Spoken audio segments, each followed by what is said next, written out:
Streaming live, this is Tracking the Tropics.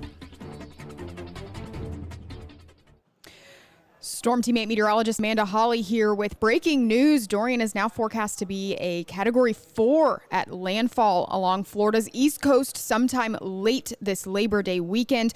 Although currently, Dorian has not changed wind speeds. We're still with maximum wind speeds at 85 miles per hour. What has changed with this 11 a.m. update just in from the National Hurricane Center is the pressure is down. It is down to 986 millibars. So while the wind speeds have not strengthened, the downed pressure, the lower pressure, is an indication of strengthening to come. And that's exactly what we're expected to see, further strengthening here over the next couple of days into a major hurricane by tomorrow afternoon. And I'll get right to that track for you. Again, still expected to intensify over the next 24 hours, still moving into a very favorable environment for strengthening, expected to be a Category 3 by early Friday morning now, 8 a.m. Friday morning, and then again continuing to move through that favorable environment as a Category 3 by early Saturday morning just northeast of the Bahamas. And then if we move it out even further than that, it is now expected to be a 130 mile per hour wind speeds at 8 a.m. Sunday approaching the northern Bahamas, and that is a Category 4 storm. As it approaches Florida's east coast, the cone has not changed with this update. We are not seeing a big movement with the cone, which again gives us a little more confidence so that we are going to see a landfall somewhere along the Florida East Coast. Again, storm teammate meteorologist Amanda Hawley here with the latest from the National Hurricane Center. If you're just joining us, still a Category 1 hurricane Dorian is right now with winds of 85 miles per hour. And we are seeing a lower pressure. So not stronger wind speeds right now, but a lower pressure still indicative of strengthening. And that is likely to come here over the next 24 hours. So you can see this is the very latest track as of 11 a.m., but there aren't much changes with this track. And the National Hurricane Center notes that they still think that we're going to see the landfall there somewhere along Florida's east coast. The latest models, the forecast models, they are kind of clustered a little bit more towards the central Florida east coast right now. So that is the latest track from the National Hurricane Center. And here are the latest forecast models as well. Still high confidence on the track of this over the next 48 hours. The tight cluster gives us pretty good confidence there. But then after that, they still kind of spread a little bit as well. So we're still dealing with low confidence just because we are not seeing a big change in the forecast track this time around. Doesn't mean we have that much higher confidence, but this round of forecast models are in better agreement than previous forecast models, which hopefully they continue to trend this way and they stay a little closer together. That'll continue to give us higher confidence on landfall over the next couple of days, but there is still plenty of time for this to change. I do want to bring up the Facebook Live here so I can get to some of your questions in just a few minutes, but I want to make sure it is up so I can see them. But again, look at the timing here. This is Monday. This is Labor Day. So the latest update from the National Hurricane Center this morning, the 5 a.m. update, the last update that came out, that actually had the track slowing down just a little bit. There we go.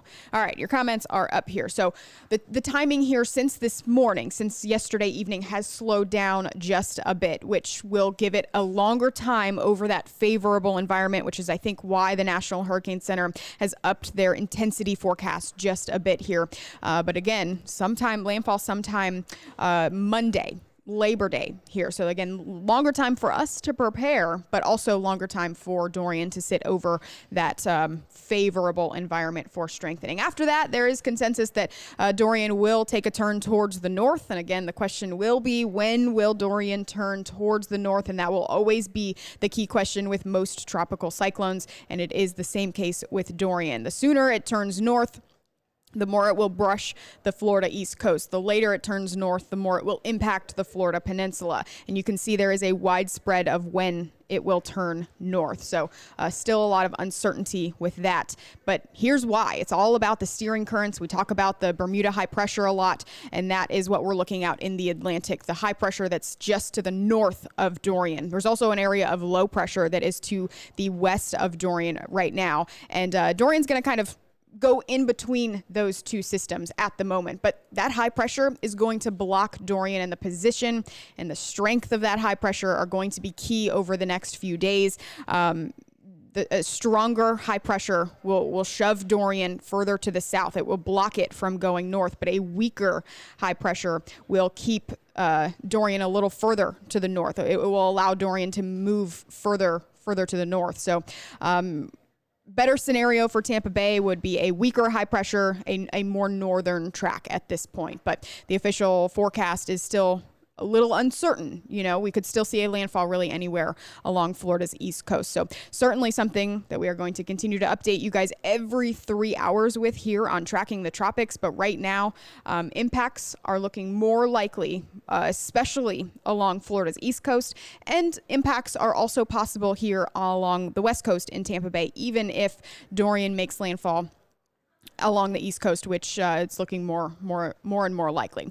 Now, the probability of us in Tampa Bay seeing tropical storm force winds continues to go up a little bit every day as we get a little closer. Right now, we're at a medium chance of seeing those 40-mile-per-hour winds or greater here in the Tampa Bay area.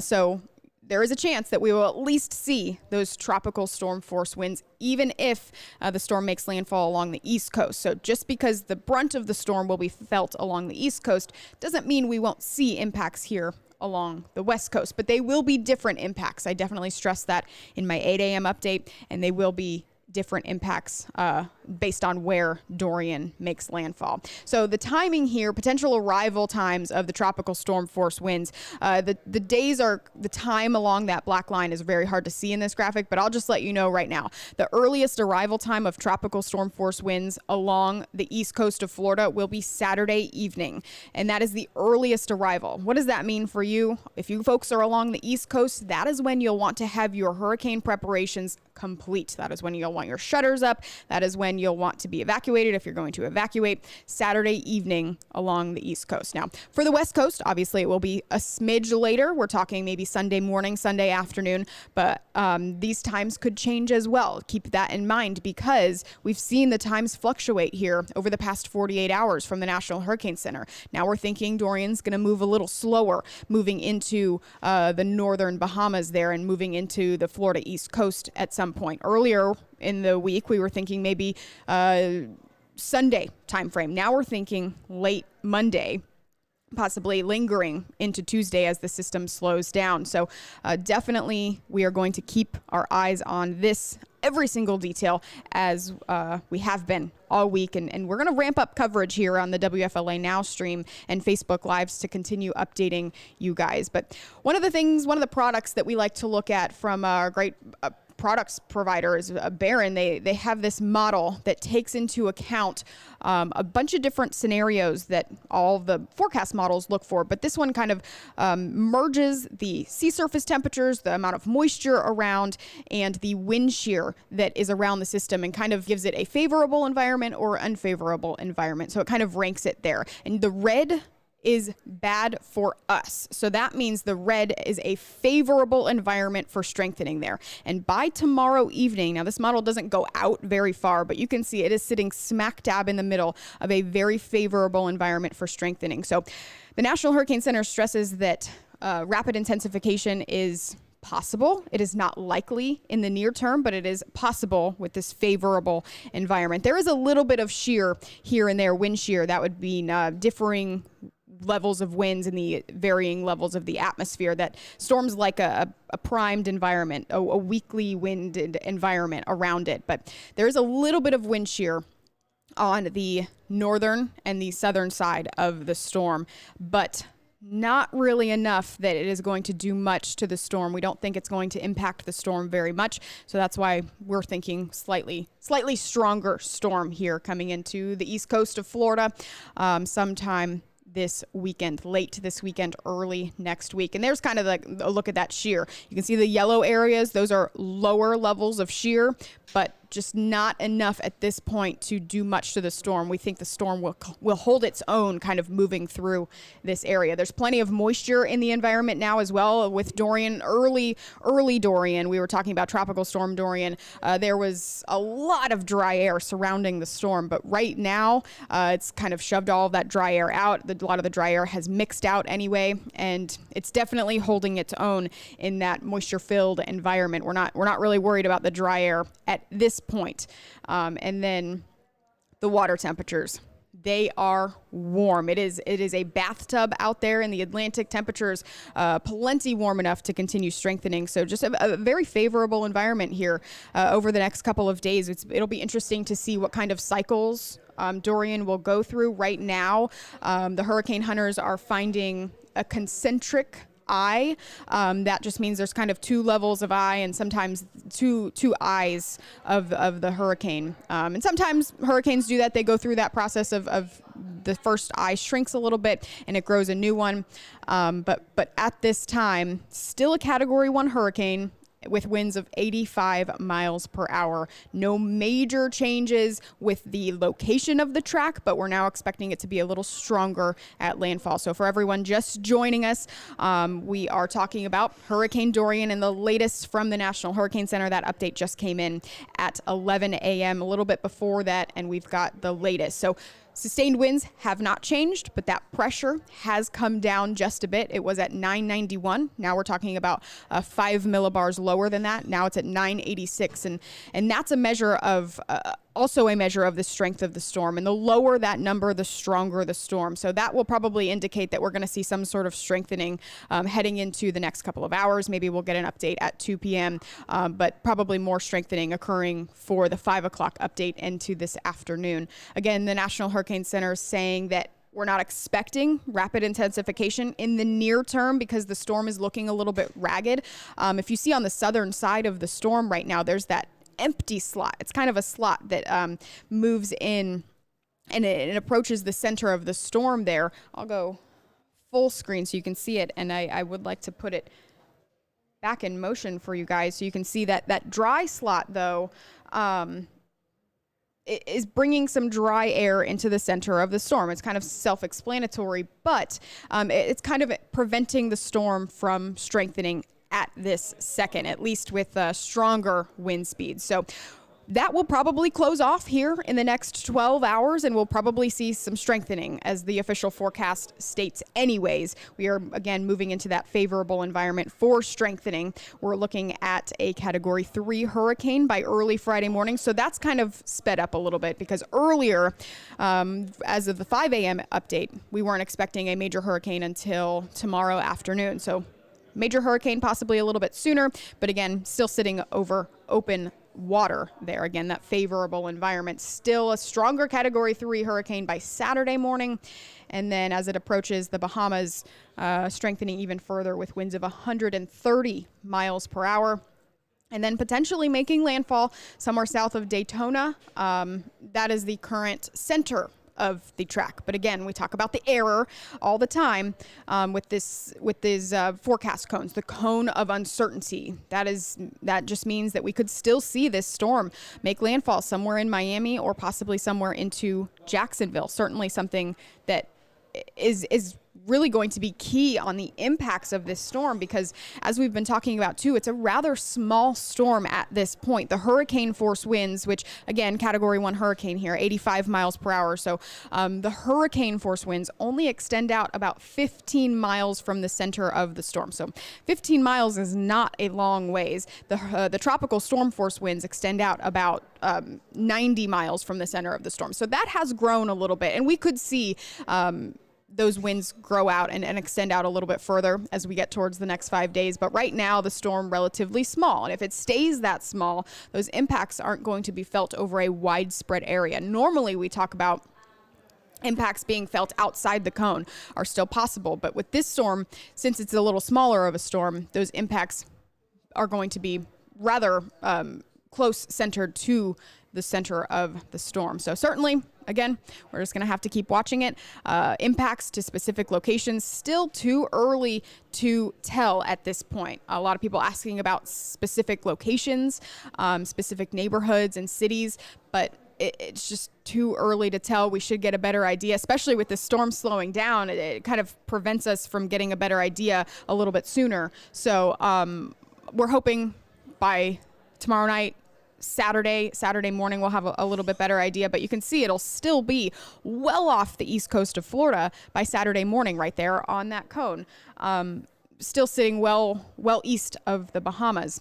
So lots of time for things to change here. Lots of time for you to prepare to get your hurricane kit ready to go. One of the key messages from the Hurricane Center, though, as of this update, are that you should, especially for the folks along the East Coast, should be watching this and having your hurricane kit ready to go. I do want to read it directly. I think I closed my tab there.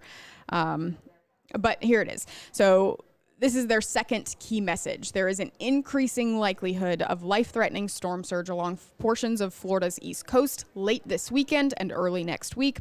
Although it is too soon to determine where the highest storm surge will occur, residents should have their hurricane plan in place, know if they are in a hurricane evacuation zone, and listen to advice given by local emergency officials. So that is directly from the National Hurricane Center. Again, we've been urging that all week anyway. Has been a potential landfall along the East Coast, whether it was a tropical storm or now a major hurricane. But your hurricane plans and your hurricane kits, hopefully those are well set along the East Coast. Here along the West Coast, we have a little bit more time to prepare, not by much. Florida's peninsula is not that large. However, there's a caveat to that, because a lot of folks from the East Coast may be worried and they may evacuate a little early and they may head to our coast here in Tampa Bay. So we're going to have to keep an eye on that. And, there have been reports of outages already, water outages, and we are doing stories on that today for our newscast. So reporters are out there checking on it to see where water is not, and what you can do in case you get to a store and they don't have water. What other options that you have? So a lot of people saying their anxiety is through the roof, and that's never a good thing. We don't like to see that. We're not here to bring concern at all. We're still 4 and 5 days away from this storm, so plenty of time to just put your hurricane plan in place. And if you want to be early, go ahead to start doing that now, just to make your anxiety levels a little lower. But we're just here to kind of give you the latest information. We're here along the East Coast, or the West Coast in Tampa Bay. We're going to experience different impacts from the West Coast. The East Coast of Florida will likely feel the brunt of this storm as it makes landfall. We're talking about storm surge impacts. We don't know how bad the storm surge impacts will occur. Of course, that will depend on what time the storm makes landfall, and whether you're in a high or low tide cycle. But also, we're looking at a moon phase that affects the tides right now and making them a little larger than normal. So we could be seeing some higher than normal tides on top of the storm surge. So keep that in mind as we head towards Monday, and that would mainly be for the folks north of landfall along the East Coast. Now, south of landfall along the West Coast, so this would be Tampa Bay area, potentially Fort Myers, Sarasota, Manatee. Again, very hard to speculate at this point, but those folks south of landfall along the West Coast of Florida will have an onshore wind, and depending on how fast the storm moves and how strong it is when it moves a little closer to our coast, could see some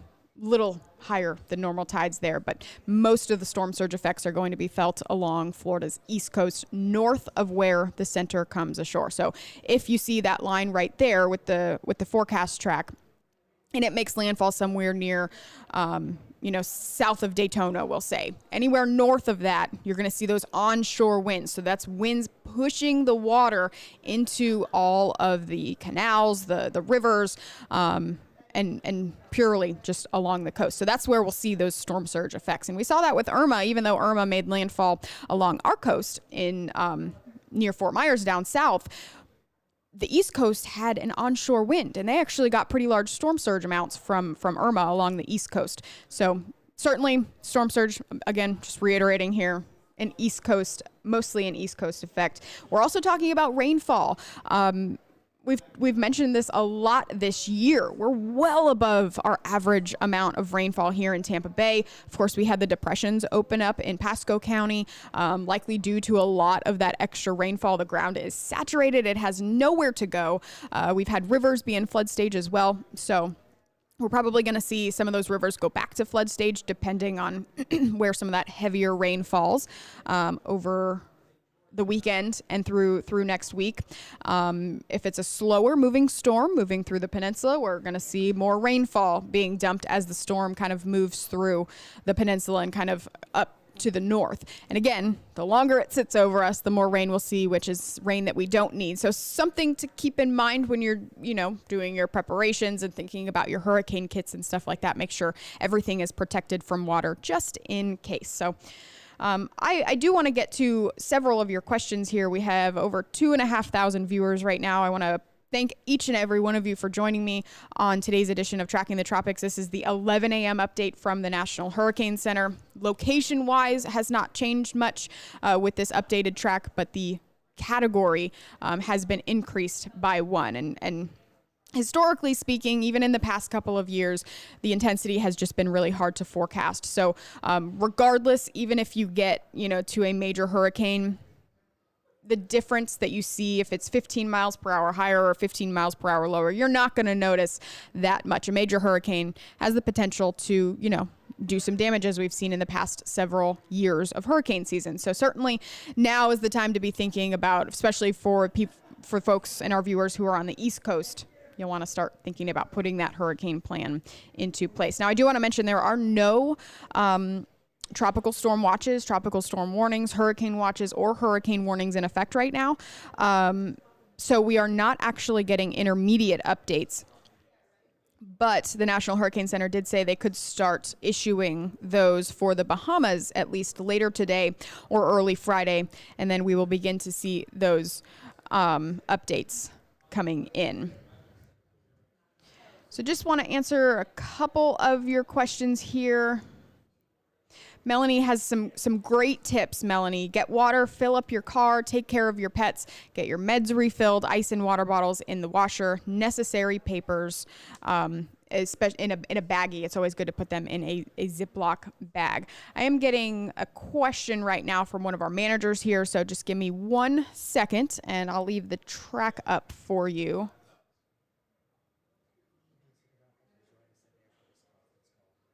Okay. All right, guys. So we actually have a conference call for all of our stations across the Next Star Nation and across the Southeast. They kind of want to know what's going on with this storm, and they want to see how to best prepare for it over the coming days. So I'm going to stay live with the track here so you guys can keep an eye on it and continue to let your questions come in. And we will be back for sure with the latest on Hurricane Dorian, which now has the potential to be a major Category 4 hurricane at landfall somewhere along the Florida's East Coast on Monday morning. Otherwise, that is the latest from the National Hurricane Center at this point. We will be back very soon, though. Thanks for joining me, guys.